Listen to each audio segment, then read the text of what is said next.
My dear children, now we are doing language activities of lines written in early spring. Page number 33. Activity number 1. Read the following sentences and punctuate them. The tree was older than the house. T should be in capital letter and at the end of the sentence put a full stop.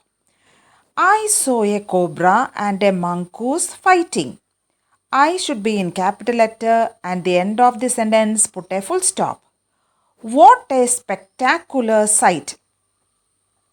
W should be in capital letter and after the sentence put an exclamation mark. Will the mongoose kill the snake? W in capital letter and after the sentence put a question mark. Son, get down from the tree. Yes in capital letter, after son put a comma, then after the sentence put a full stop. Please answer me. P should be in capital letter and after the sentence put a full stop. Oh, what happy times those had been. O in capital letter, after OH put an exclamation mark. After the complete sentence also you have to put an exclamation mark. What did man do to nature?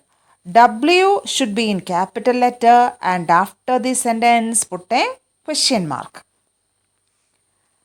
Then discuss.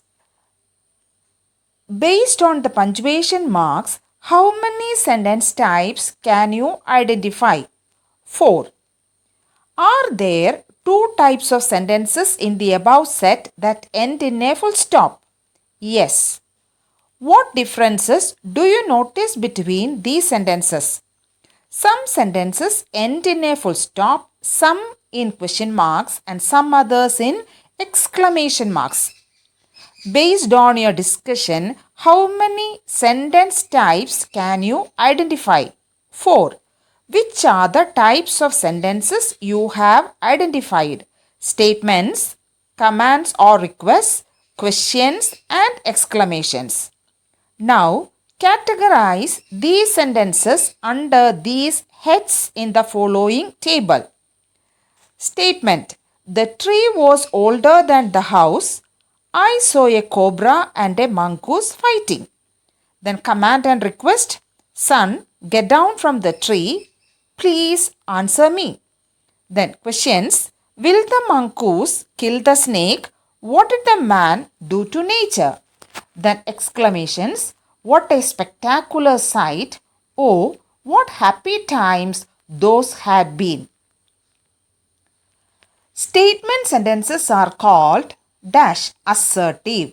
Sentences that express command, order, request are called dash imperative.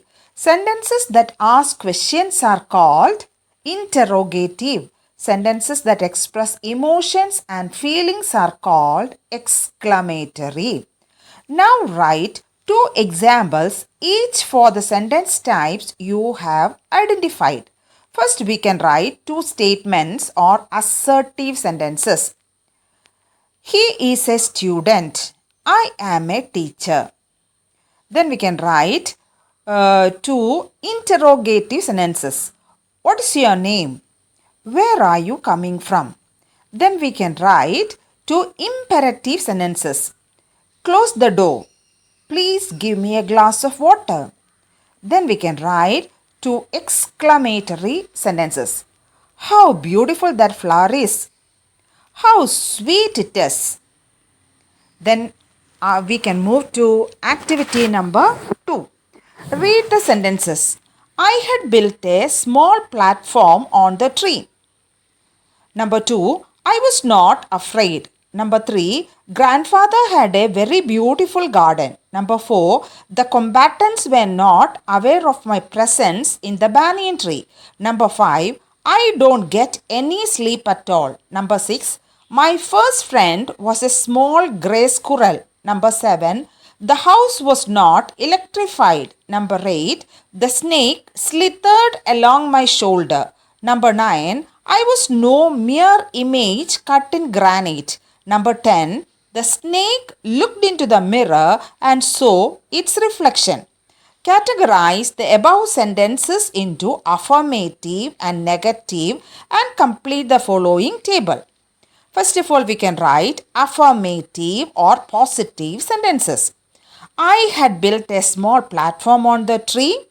Grandfather had a very beautiful garden. My first friend was a small grey squirrel. The snake slithered along my shoulder.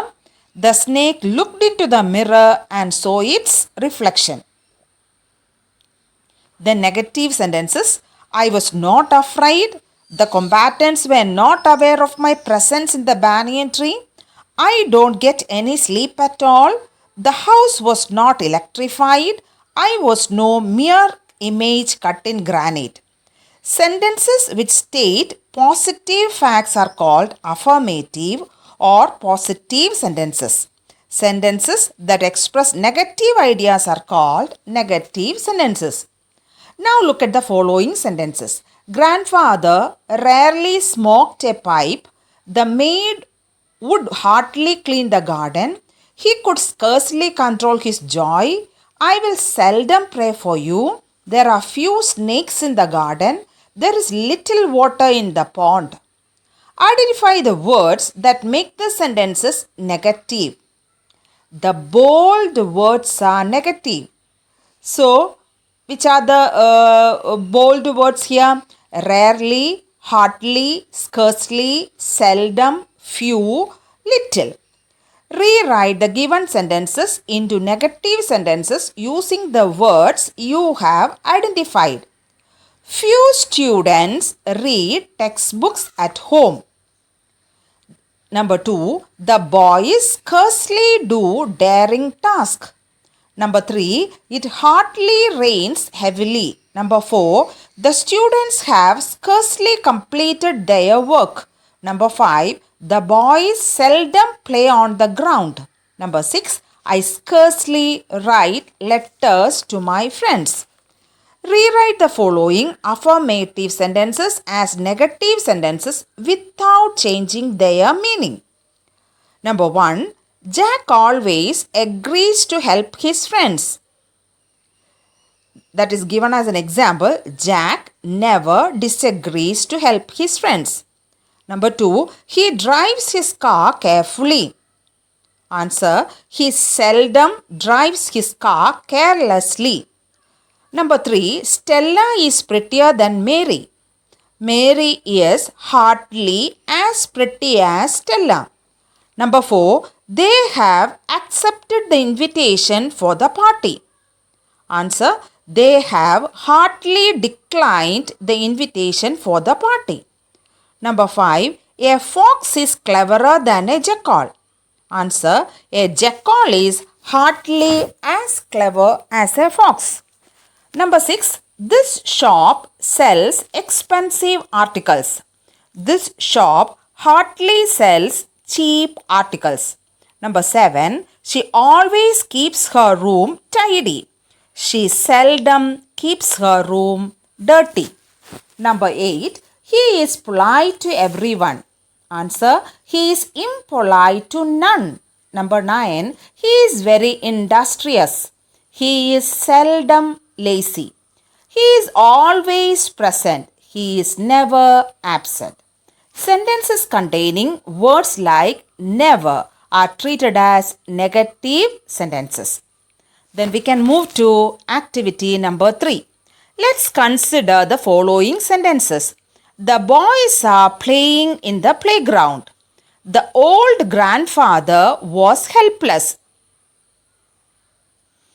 Then identify the noun phrase and its modifiers from the following sentences. A noun phrase can either be a single word, head noun, or more than one word, head noun plus modifier. The magnificent old banyan tree was mine. Which is the noun phrase here? The magnificent old banyan tree. Number 2, an old tree was the center of attraction. An old tree is the noun phrase. The cobra was a skillful and experienced fighter. The cobra is the noun phrase. The small rented room was not electrified. The small rented room is the noun phrase. A long supporting gable rested on the beam over the wall. A long supporting gable is the noun phrase.